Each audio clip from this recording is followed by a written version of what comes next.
Maintenant, je passe au changement de référentiel. C'est une autre façon de calculer les vitesses. Donc ici, ce qu'on a fait tout au long de ce chapitre, c'est on a calculé la vitesse et l'accélération par calcul direct. Donc c'est la dérivation directe du vecteur position. Et maintenant, on passe à une autre partie qui va nous donner le même calcul, mais on passe par ce qu'on appelle le changement de référentiel. Et cette notion de changement de référentiel, elle est très importante en mécanique du point matériel. Bon, pour cela, donc je vais considérer deux référentiels en mouvement l'un par rapport à l'autre. Donc je vais considérer un référentiel R et un référentiel R1. Donc je considère changement de référentiel. Changement de référentiel. Donc pour cela, je vais considérer un référentiel R O, X, Y, Z auquel est attachée une base I, J et K. Voilà.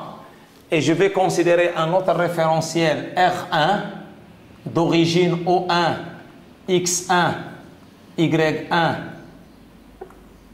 et Z1, ce sont les axes, et auquel est attachée la base I1, J1 et K1. Et ces deux référentiels, R1 et R2, en mouvement l'un par rapport à l'autre. R et R1 en mouvement l'un par rapport à l'autre.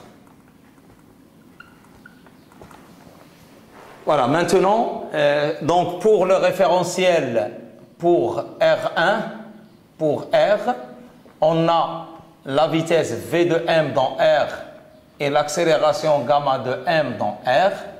Et pour le référentiel R1, on a une vitesse V de M par rapport à R1 et gamma de M par rapport à R1.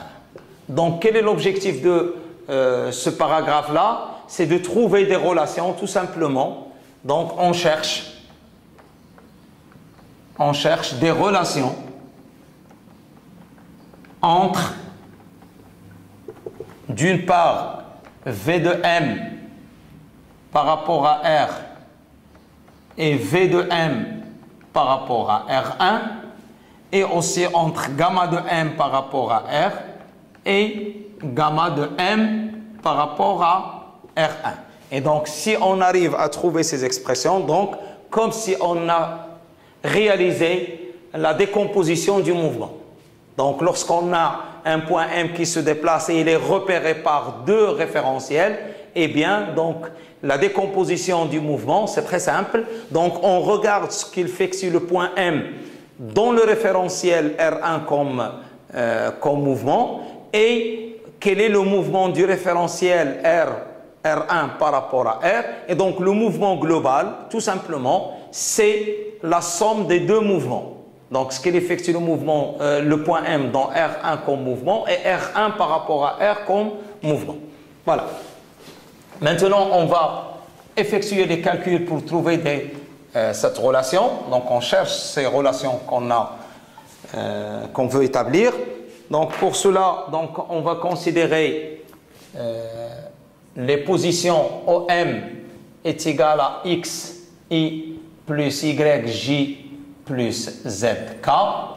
Et je vais considérer la position du point M par rapport au référentiel R1, c'est X1I1 plus Y1J1 plus Z1K1. Voilà. Donc, ce sont les positions du point M. Donc, la vitesse V de M par rapport à R, donc il est défini comme étant V, c'est la dérivée d de OM sur dt par rapport à R. Et donc là, je vais l'écrire d de O 1 sur dt par rapport à R. Donc je vais décomposer. Plus d de O1 M sur dt par rapport à R. 1 par rapport à R. Bon, qu'est-ce qu'il représente d de O1 sur dt par rapport à R? Donc, tout simplement, c'est la vitesse de O1 par rapport à R. Donc, je vais la laisser comme ça. Mais le terme qu'il fallait détailler, c'est ce terme-là, c'est-à-dire d de O1m sur dt par rapport à R.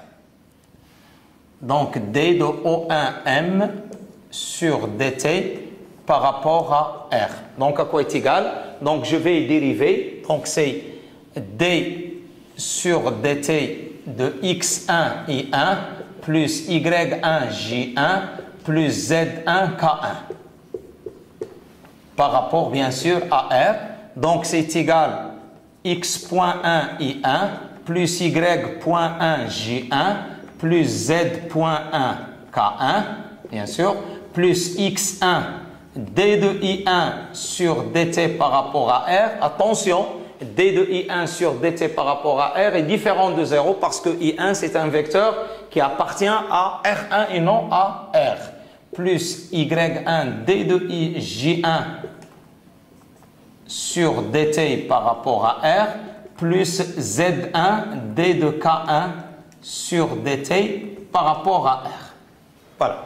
Maintenant, il faut expliciter les expressions relatives à la dérivée de ces vecteurs. Donc, d de i1 sur dt par rapport à R, à quoi est égal? Donc, c'est ce qu'il faut calculer. Donc, ce que je vais calculer, c'est que je sais que I1 est égal à 1, c'est-à-dire que le vecteur est normé, et ceci implique que I1 scalaire d de I1 sur dt par rapport à R est égal à 0. C'est-à-dire que I1 est perpendiculaire à d de I1 sur dt par rapport à R. Je dérive ceci, donc tout simplement, je fais la dérivée d sur dt de I1 par rapport à R.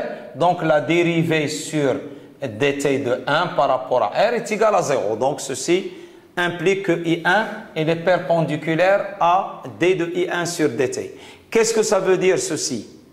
Donc c'est-à-dire qu'il existe un vecteur alpha appartenant à l'espace vectoriel E tel que d de I1 sur dt par rapport à R est égal à alpha vectoriel I1. Et ceci, on l'avait vu dans les propriétés des produits vectoriels, c'est-à-dire que lorsque j'écris ceci, c'est-à-dire que d de I1 sur dt, il est en même temps perpendiculaire à alpha et en même temps perpendiculaire à I1, donc perpendiculaire au plan qui contient les vecteurs, ou bien le plan construit par les vecteurs alpha et I1. Donc la même chose, on va l'appliquer pour les deux autres vecteurs, d de J1 sur dt, donc d de J1 sur dt par rapport à R est égal à bêta vectoriel J1, donc il existe un vecteur tel que, et la même chose, d de K1 sur dt par rapport à R est égal à gamma vectoriel K1. Voilà. Donc, on a trouvé, mais maintenant, quelle est la relation qui lie alpha, bêta et gamma? Donc, pour cette raison, on va utiliser une autre propriété dont on dispose, c'est que les vecteurs I1 scalaire J1, il est égal à 0, parce que les vecteurs sont orthogonaux 2 à 2. Ceci implique que lorsque je dérive, c'est I1 scalaire dJ1 sur dt par rapport à R, j'applique la propriété de la dérivée du produit scalaire, c'est la somme des dérivées croisées, plus d de I1 sur dt scalaire J1 par rapport à R est égal à 0. J'introduis maintenant les vecteurs. Donc I1 scalaire, et je remplace dj1 par sa valeur. Donc c'est scalaire bêta vectoriel j1 plus, et j'introduis l'autre, d de I1, donc c'est alpha vectoriel I1 scalaire j1 est égal à 0. Donc ceci va automatiquement, puisque la permutation elle est positive dans le sens I1 J1 K1, parce que le trièdre il est direct dans ce sens-là. Donc c'est-à-dire lorsque je change de permutation, il faut que le produit mixte ne change pas. Donc pour cette raison, ceci n'est valable que lorsque alpha est égal à bêta.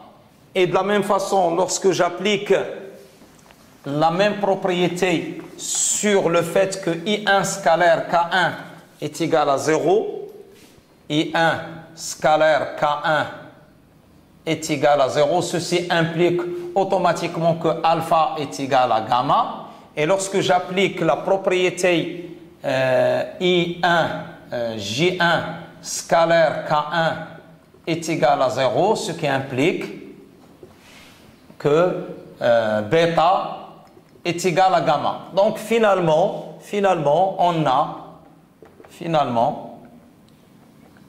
on a alpha est égal à bêta est égal à gamma, que je vais noter un vecteur oméga de R1 par rapport à R, et c'est le vecteur, ce qu'on appelle le vecteur instantané de rotation, vecteur instantané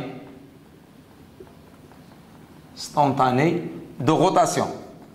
Parce que, en général, les mouvements, ils se décomposent en deux types de mouvements, soit qu'on a des mouvements de translation, soit qu'on a des mouvements de rotation, ou bien on a un panache de mouvements de translation et rotation. Donc, ceci, ça concerne la partie rotation. Lorsque le mouvement, il est, une partie du mouvement, il exprime la rotation. Finalement, en appliquant ceci, donc qu'est-ce que je trouve? Que d de O1,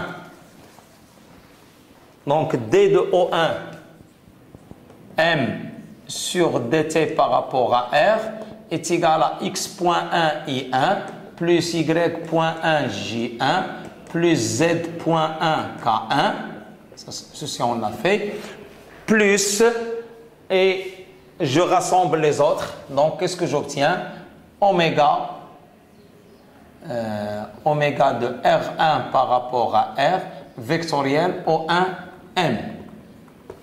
Donc ceci on le trouve facilement, il suffit de remplacer alpha par oméga, bêta par oméga, gamma par oméga, et on trouve oméga facteur de x1 I1 plus y1 J1 plus z1 K1, et ceci c'est O1M.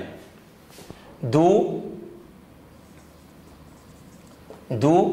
la vitesse V de M par rapport à R, l'expression globale, c'est V de O1 par rapport à... Donc, je trouve X1, cette expression, c'est tout simplement, c'est D de O1M sur dt par rapport à R1, c'est la dérivée. Donc, c'est V de M par rapport à R1. Ce terme-là, uniquement ce terme-là. Et plus V de O1 par rapport à R plus oméga de R1 par rapport à R vectoriel O1M. Donc voilà, je suis arrivé à décomposer ce mouvement, comme vous pouvez le constater. Donc j'ai le mouvement du point M dans le référentiel R, il est égal au mouvement du point M dans le référentiel R1 plus un terme, et comme vous voyez, donc c'est la vitesse de O1 par rapport à R, c'est-à-dire le mouvement de l'origine du repère R1 par rapport à R, et oméga de R1, donc c'est-à-dire la rotation du repère R. Donc ici, il y a la translation V de O1 par rapport à R et l'explicite, la translation du référentiel R1 par rapport à R. Et oméga de R1, ce terme-là, il exprime quoi? Il exprime tout simplement la partie rotation. Donc ça, c'est partie translation, et c'est la partie rotation. Et donc, on pose V de M par rapport à R1, et c'est la vitesse relative de M. Donc, c'est tout simplement, c'est la vitesse par rapport à R1. Et on pose VE de M sans indiquer le référentiel. VE uniquement de M est égal à oméga, est égal à VE, V de O1. C'est la vitesse absolue de l'origine des référentiels R1 plus oméga de R1 par rapport à R, vectoriel O1M. Donc celle-là, c'est quoi? C'est ce qu'on appelle la vitesse d'entraînement. Donc le mouvement, finalement, ceci nous indique qu'un mouvement dans un référentiel R, il est décomposé en un mouvement par rapport à un autre référentiel en mouvement par rapport au référentiel R, plus le mouvement d'entraînement. Donc, la vitesse absolue de M, c'est V de M par rapport à R, est égale à VR de M, c'est la vitesse relative, plus la vitesse d'entraînement du point M. Donc, c'est la vitesse relative plus la vitesse d'entraînement. Avec la vitesse d'entraînement, c'est ceci. Bon, ceci va nous conduire à un résultat qui est essentiel. Donc, c'est-à-dire, quel que soit le référentiel R et R1, quel que soit R et R1, donc DU, un vecteur par rapport à R, la dérivée d'un vecteur U par rapport au temps dans R est égale à du sur dt par rapport à R1 plus oméga de R1 par rapport à R vectoriel U. C'est un résultat qui est très important, il faut le retenir. Donc, lorsque je prends deux référentiels en mouvement l'un par rapport à l'autre, eh bien, la dérivée d'un vecteur quelconque dans le référentiel R, est égal à la dérivée de ce même vecteur par rapport au référentiel R1, plus oméga, la rotation de R1 par rapport à R vectoriel U. C'est un résultat qui est à retenir et il faut l'utiliser tout le temps. Donc maintenant, nous sommes arrivés à décomposer la vitesse en deux. Le mouvement absolu, on l'a divisé en deux types de mouvements. C'est le mouvement relatif et le mouvement d'entraînement. Maintenant, on va voir la rotation, l'accélération, accélération de M. Relation entre les accélérations. Donc, on a décomposé la vitesse et maintenant, comment on va décomposer l'accélération. Donc, V de M par rapport à R, nous avons montré que c'est VR de M plus V de O1 par rapport à R plus oméga de R1 par rapport à R vectoriel O1M. Voilà. Maintenant, je peux dériver. Donc, gamma de M par rapport à R, à quoi est égal? Est égal à D de V de R de M sur dt par rapport à R, attention, plus D sur dt de V de O1 par rapport à R R plus la dérivée donc d de oméga de R1 par rapport à R sur dt par rapport à R vectoriel O1M et plus oméga de R1 par rapport à R vectoriel d de O1M sur dt par rapport à R. Voilà. Ceci, on l'avait calculé tout à l'heure. Ceci, on l'avait calculé. Et donc, là, pour calculer dVR sur dt par rapport à R, on utilise cette propriété. On utilise la propriété de la dérivée d'un vecteur quelconque. La dérivée d sur dt de v de O1 par rapport à R, le tout, la dérivée faite par rapport à R. Donc, c'est tout simplement, ceci, c'est gamma de O1 par rapport à R. C'est très simple. Et d de oméga sur dt, donc on va la noter oméga point de R1 par rapport à R. Et celle-là, c'est tout simplement V de O1 par rapport à R plus oméga de R1 par rapport à R vectoriel O1M. Donc, c'est très simple à déterminer. Bon, ceci va nous donner une expression, l'expression suivante. Donc, dVR de M sur dt par rapport à R, donc est égal à d de VR de M sur dt par rapport à R1 plus oméga de R1 par rapport à R vectoriel VR de M. Donc, j'applique la définition. D de V de O1 par rapport à R sur dt par rapport à R, c'est gamma de O1 par rapport à R. Et D de O1, attention, D de O1, M par rapport à R, c'est D de O1, pardon, c'est D de O1M sur dt par rapport à R1 plus oméga. Donc, sur dt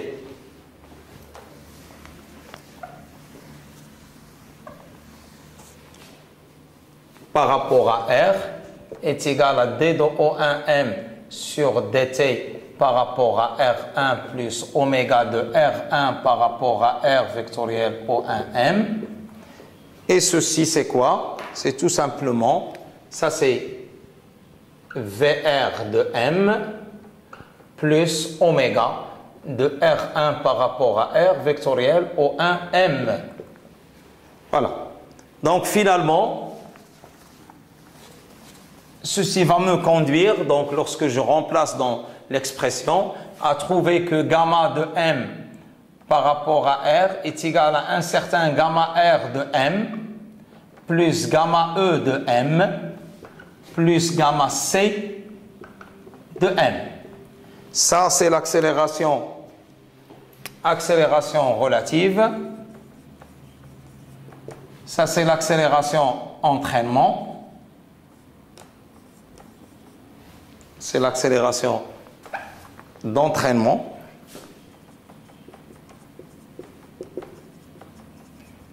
Et ça, c'est l'accélération de Coriolis.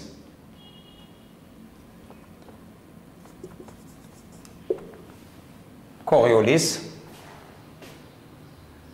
Et donc, avec gamma R de M est égal à d carré de O1M sur dt par rapport à R1.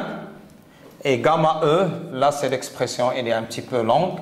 Gamma E de M est égal à gamma de O1 par rapport à R plus oméga point de R1 par rapport à R vectoriel O1M plus oméga de R1 par rapport à R vectoriel oméga de R1 par rapport à R vectoriel O1M et gamma C de M est égal à 2 oméga de R1 par rapport à R vectoriel V de R par rapport V de R de M. Voilà. Voilà les différentes expressions de gamma. Il est décomposé en accélération relative, plus une composante d'entraînement, plus une composante de Coriolis. Voilà. Mais attention, il y a une chose très importante auquel il fallait faire attention, c'est que VR de M est égal à DO1 de M sur DT par rapport à R1 et gamma R de M est égal à D de VR de M sur DT par rapport à R1. Gamma E de M, il est différent, attention, de DVE de M sur DT par rapport à R. Ceci n'existe pas. Il se peut que l'expression l'égalité soit vérifiée, mais vraiment dans des conditions très spécifiques. C'est-à-dire, il est vérifié que pour les mouvements de translation pure, c'est-à-dire là où on a la composante rotation absente. Donc, mais il ne faut jamais utiliser cette expression. Il ne faut jamais, il faut faire les calculs. Donc, pour calculer gamma E, donc il faut faire ce calcul-là. Pour calculer gamma C, il faut faire ce calcul-là. Et pour calculer gamma R, il faut faire ce calcul-là. Donc, ceci, je vais l'appliquer pour les coordonnées cylindriques et les coordonnées, uniquement pour les coordonnées cylindriques, pour voir si ce qu'on pourrait obtenir la même chose ou non. Voilà. Donc, application aux coordonnées cylindriques. Application aux coordonnées cylindriques. Donc, on a OM est égal à ρ, et on a montré que V de M par rapport à R est égal à ρ point E plus ρ phi point E phi, plus ici Z K, plus Z point K. Bon, maintenant, le référentiel qu'on va prendre, donc on va prendre R O I J K, c'est le référentiel fixe, et on va prendre le R1, c'est le référentiel cylindrique, donc c'est R O1 euro E phi et K. Mais ici, on va le prendre O1 confondu avec O. Donc, si je prends O1 avec O1 confondu avec O.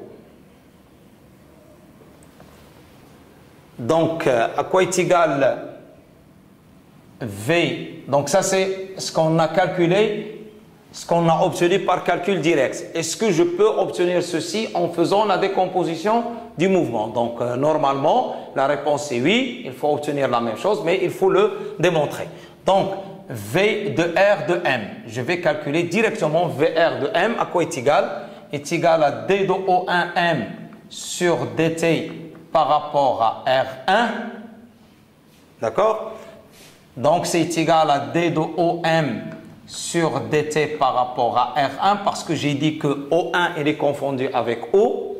Et donc, c'est quoi? C'est D sur DT de ρ euro plus ZK par rapport à R1. Donc, à quoi est égal? Donc, je sais que euro et K sont fixes dans R1 parce que j'ai choisi la base qui est attachée au référentiel R1, c'est euro, phi et K. Donc, ces vecteurs, ils sont fixes dans R1. Donc, je vais dériver uniquement ρ et z. Donc c'est ρ point ρ plus plus z point k. Donc ça c'est la vitesse relative. Je calcule la vitesse d'entraînement. La vitesse d'entraînement, je rappelle la définition, à quoi est égal? Est égal à V de O par rapport à R plus oméga de R1 par rapport à R vectoriel O1 M. Ça c'est la définition qui est égale à V de O par rapport à de O1 normalement, de O1, V de O, puisque O c'est O1, donc c'est V de O par rapport à R, plus oméga de R1 par rapport à R, vectoriel OM, parce que O il est confondu avec O1. Or, le point O c'est l'origine du référentiel R, donc ce qui fait que sa vitesse elle est égale à 0. Voilà, donc 0. Donc, il reste oméga de R1 par rapport à R vectoriel OM. Donc, est égal, et oméga ici, c'est phi point K, parce que la rotation, elle est d'angle phi, et suivant l'axe de révolution OZ, donc c'est phi point K vectoriel ρ euro plus zk qui est égal, donc k vectoriel k c'est 0, il reste ρ phi point k vectoriel euro, c'est quoi? C'est e phi, donc c'est ρ phi point e phi. Donc voilà la composante vitesse d'entraînement. Et donc par décomposition j'ai VA de M, la vitesse absolue ou bien la vitesse de M par rapport à R est égale à VE plus VR, donc est égal à ρ point euro plus ρ phi point E phi plus Z point K. Et ceci c'est quoi? C'est tout simplement la même expression que lorsque je réalise les calculs directement en se basant sur les dérivés. Donc ici, je retrouve la même expression. Donc, la décomposition, c'est une autre possibilité de déterminer aussi la vitesse absolue. Donc, je vais faire ceci je vais l'appliquer pour l'accélération, pour en finir avec la décomposition ou bien le changement de référentiel.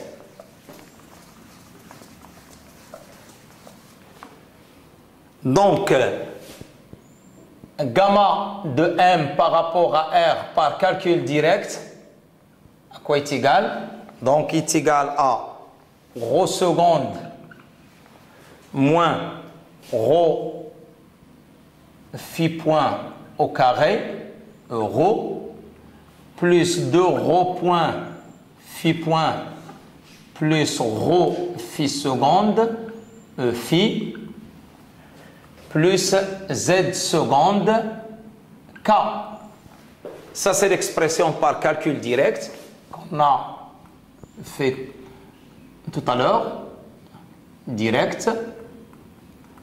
Et maintenant, on va essayer de calculer terme par terme et voir ce qu'on peut avoir. Donc, à quoi est égal gamma R de M par rapport à R est égal à D de V de R de M sur dt, gamma de M, on n'indique pas le référentiel, par rapport à R1, qui est égal à, d'après l'expression qu'on a ici, gamma R, donc on obtient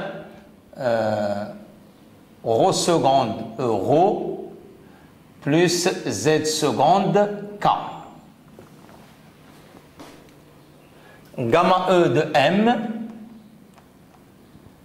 est égal à gamma A, gamma de O par rapport à R, parce que O est égal à O1 et confondu avec O1, plus oméga point de R1 par rapport à R vectoriel O1M, c'est OM, plus oméga vectoriel oméga de R1 par rapport à R vectoriel OM. Donc ce gamma de O par rapport à R c'est nul parce que le point O il est fixe dans R. Donc ici c'est plus phi point vectoriel rho phi point K vectoriel rho euro plus ZK plus phi point K vectoriel phi point K vectoriel rho euro plus ZK. Donc 0. Donc à quoi est égal? Donc ici oméga point c'est phi seconde parce qu'on a oméga point donc c'est phi seconde. Donc c'est rho phi seconde et vous avez K vectoriel euro c'est E phi. Et là on a K vectoriel euro c'est E phi et K vectoriel E phi c'est moins euro donc moins rho phi seconde phi point au carré E phi. Pardon, c'est euro. Euro.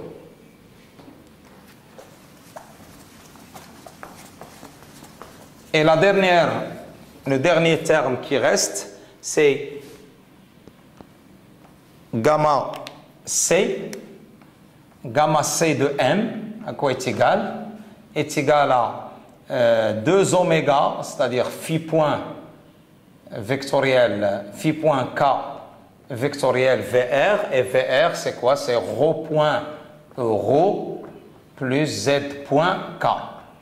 Et ceci, c'est quoi? C'est 2 phi point, rho point, et K vectoriel euro, c'est E phi.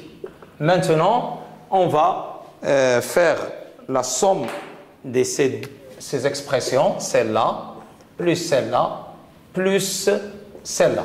Donc, qu'est-ce que j'obtiens? Gamma V de gamma M dans R, à quoi est égal? Les termes suivants, rho, donc j'ai rho seconde moins rho phi point au carré, bien sûr, euro, plus les termes suivants E phi, on a 2 rho point phi point, celle-là, plus rho phi seconde, bien sûr, et le terme qui reste, donc c'est E phi plus Z seconde K. Voilà. Et donc, en regardant ce terme-là, on trouve que cette expression, elle est la même que celle trouvée par calcul direct. Donc, on aura la même chose. Donc, ce qui nous amène à conclure que la possibilité de faire les calculs via la décomposition du mouvement, il donne la même chose. Juste, je vais un petit peu décrire qu'est-ce que ça veut dire une vitesse d'entraînement. Eh bien, comment la décomposition se fait? C'est que j'ai un mouvement absolu, c'est-à-dire un mouvement d'un point M dans un référentiel R, et j'ai un autre référentiel d'intermédiaire, R1, c'est le référentiel relatif. Donc le mouvement absolu, c'est le mouvement relatif, c'est-à-dire ce qu'il effectue le point M dans R1, et plus le mouvement d'entraînement qui est le mouvement de R1 par rapport à R. Donc, la vitesse d'entraînement, je peux l'interpréter par la façon suivante. Donc, la vitesse d'entraînement, pour déterminer le mouvement d'entraînement, il faut fixer le point M dans le référentiel R1. Et je regarde uniquement ce qu'il effectue R1 par rapport à R. Et pour regarder le mouvement relatif, donc je fixe le référentiel R1 dans R, c'est-à-dire il n'effectue aucun mouvement, et je regarde uniquement ce qu'il effectue le point M dans R1. C'est comme ça qu'on fait. C'est l'histoire de quelqu'un qui est un passager dans le train. Pour regarder le mouvement global, il faut placer un observateur sur Terre qui regarde le train passer et en même temps qui regarde la personne qui traverse, qui se déplace sur le train. Donc, le déplacement uniquement de la personne sur le train sans regarder le mouvement du train, c'est le mouvement relatif. Et lorsque le passager s'assoit, donc le mouvement qui est là, c'est uniquement un mouvement d'entraînement, c'est le mouvement du train par rapport au référentiel terrestre, par rapport au référentiel absolu. Donc la vitesse d'entraînement, elle est égale à la vitesse absolue d'un point fixe dans R1. C'est-à-dire, je fixe le point M dans R1 et je regarde uniquement ce qu'il effectue, le référentiel R1 comme mouvement par rapport à R. Et ce qu'on appelle, c'est le point coïncident à l'instant T avec le point matériel. Bon, je vais juste donner des cas particuliers de mouvement de translation. Pour le mouvement de translation, c'est-à-dire que oméga est égal à 0. Donc, dans ces conditions, la vitesse d'entraînement, elle est identique à la vitesse absolue du point O1, origine du référentiel R1. Et qu'est-ce que ça veut dire un mouvement de translation? C'est-à-dire que le référentiel R1, les axes du référentiel R1 sur une trajectoire donnée au cours du mouvement, c'est-à-dire au cours du temps, ils gardent des directions fixes. C'est-à-dire qu'ils ne subissent pas de rotation. Ils gardent des directions fixes. K1 reste parallèle à tous les K1, quel que soit T. Les J1 parallèles à les J1, quel que soit T. Les I1 parallèles au vecteur I1, quel que soit T. Donc, si on a un mouvement de rotation pur, c'est-à-dire que le point O1 ne se déplace pas et uniquement les axes qui font des rotations, I1, J1, K1 font une rotation par rapport à R. Et dans ces conditions, la vitesse de V de O1 est égale à 0 et le mouvement, elle est réduit à une rotation pure, c'est-à-dire que la vitesse d'entraînement, c'est oméga vectoriel O1n. Voilà. Sur ceci, je termine ce chapitre. Merci de votre attention.